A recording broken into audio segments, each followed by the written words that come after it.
You ever have one of those perfect days? I mean, a truly great one. You're on vacation. You've just accomplished something big.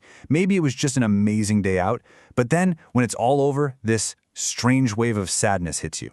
It's a paradox, right? A lot of us have felt it, but we can't quite put our finger on why. Well, in this explainer, we're going to get to the bottom of it. So yeah, let's dive right into that question. It's a really confusing feeling, isn't it? You've just had this wonderful experience and you're supposed to feel happy, totally refreshed, but instead you feel, I don't know, depleted, maybe a little irritable, or just flat. And look, it's not about being ungrateful. It's a real biological response. And it turns out there's a super powerful neurochemical reason behind this whole emotional crash. And this isn't just some abstract idea we're talking about. This quote from a Reddit user it nails it. That feeling of being given too much of something unsustainable. It's like that abrupt stop to all the good feelings, almost like a painkiller wearing off, and you're just left with this kind of emotional hangover. This experience is way more common than you'd think, and understanding it really starts with giving it a name.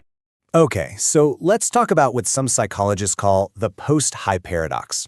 It's this totally baffling experience where the peak of happiness is almost immediately followed by a valley of sadness. And it's not just you. This is a recognized thing. The official term for this is post-event sadness. And a big reason it happens is because so much of our enjoyment is actually tied up in the anticipation. You know, the planning, the shopping for it, the countdown, all those little things trigger our brain's reward circuit.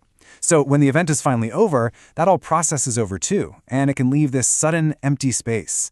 Now, what's really fascinating here is how this connects to a bigger idea, something called the arrival fallacy. This is that little trap we all fall into, where we tell ourselves, oh, once I get that promotion, or, when I finish this huge project, then I'll finally be happy. But when we actually get there, the feeling is often, well, it's less amazing than we imagined, and we find ourselves looking for the next goalpost. This whole psychological loop is powered by one single, very powerful molecule in our brain, and that's really at the heart of this entire thing.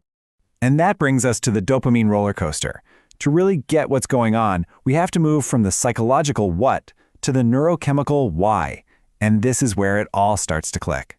So here's the most important thing to get straight. We've all been taught to think of dopamine as the pleasure chemical, but that's not really its main gig. Neuroscience is showing us it's actually the motivation molecule. Its job is to drive us, to get us to seek out things that are important for survival. Food, social connection, new information.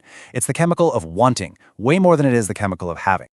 And to really wrap your head around why a great day can end in a nosedive, you have to understand this one core concept, the peak and trough principle.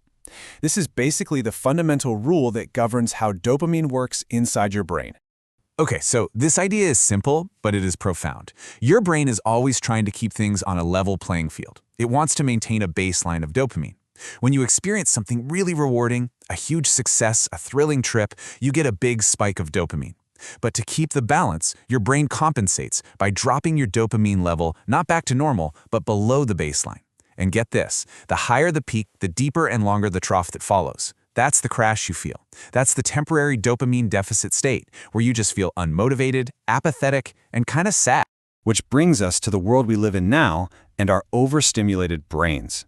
See, this natural peak and trough system just wasn't built for the kind of environment we're in today. And honestly, that's creating a huge problem for our day-to-day well-being. I mean, listen to this analogy from Dr. Anna Lemke. It's so powerful. She calls the smartphone the modern-day hypodermic needle. Things like social media, with their nonstop novelty, the lights, the dings, the notifications, they're delivering these unnaturally high, frequent dopamine peaks, and that's putting our brain's whole reward pathway into constant overdrive. This is where the dopamine Goldilocks rule comes in. Not too little, not too much, but just right. When your brain gets flooded with way too much dopamine from all this constant stimulation, it just hits the brakes. It has these built-in safety switches that shut things down to protect you from being overloaded. So paradoxically, instead of feeling more energized, you end up feeling foggy, dull, and just completely wiped out. And the long-term price for these constant highs is, well, it's pretty significant. When we repeatedly overstimulate our reward system, we actually lower our baseline level of dopamine over time. And this is so important. It means that the normal everyday pleasures like a quiet walk or a nice conversation, they start to feel less satisfying. Our brain gets kind of stuck in this chronic dopamine deficit state, which makes it harder and harder to feel motivated or get pleasure from anything. Okay, so that's the problem, but the good news here is that our brains are incredibly adaptable. We can actually recalibrate them. So let's talk about the solution, how to reset your reward system. Now, you've probably heard about the dopamine detox, right? Where people try to cut out all stimulation. And it sounds like it would work, but that all-or-nothing approach often just backfires and leads to these rebound cravings. Neuroscience actually points to a much more subtle and sustainable way of doing things. The real difference here is all about the mindset. A detox is about restriction, about avoidance. But a reset is about regulation and redesign. So instead of trying to escape pleasure altogether, a reset is about intentionally rebuilding your environment and your habits to support a healthier dopamine baseline. It's a shift from short-term punishment to long-term balance. And this is the core idea. A reset is not about living some boring, joyless life. It's all about creating contrast. When you deliberately bring in moments of calm and low stimulation, you give your brain's reward pathways a chance to recalibrate. And that makes the slower, more natural rewards feel satisfying again. You're basically restoring your sensitivity to everyday joy.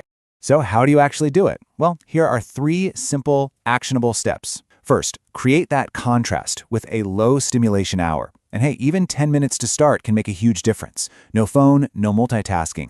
Just let your brain breathe. Second, learn to value the process itself. Research shows that if you attach the reward to the effort, not just the prize at the end, you build a much more stable dopamine system. And third, find slower rewards. So after you finish a task, instead of grabbing your phone for that quick dopamine hit, try stretching, taking a short walk, or making a cup of tea. That simple swap helps rewire your brain to connect satisfaction with balance, not with excess. So as we wrap this up, I want to leave you with a final thought to chew on. We spend so much time chasing the next high, the next peak of pleasure. But what if the solution to that post-high crash isn't about finding more pleasure, but about cultivating more presence? What if the real reward is actually learning to find satisfaction in the process, in the calm, and in all those quiet moments that our crazy, overstimulated world has taught us to just scroll right past? Now that's a thought worth exploring.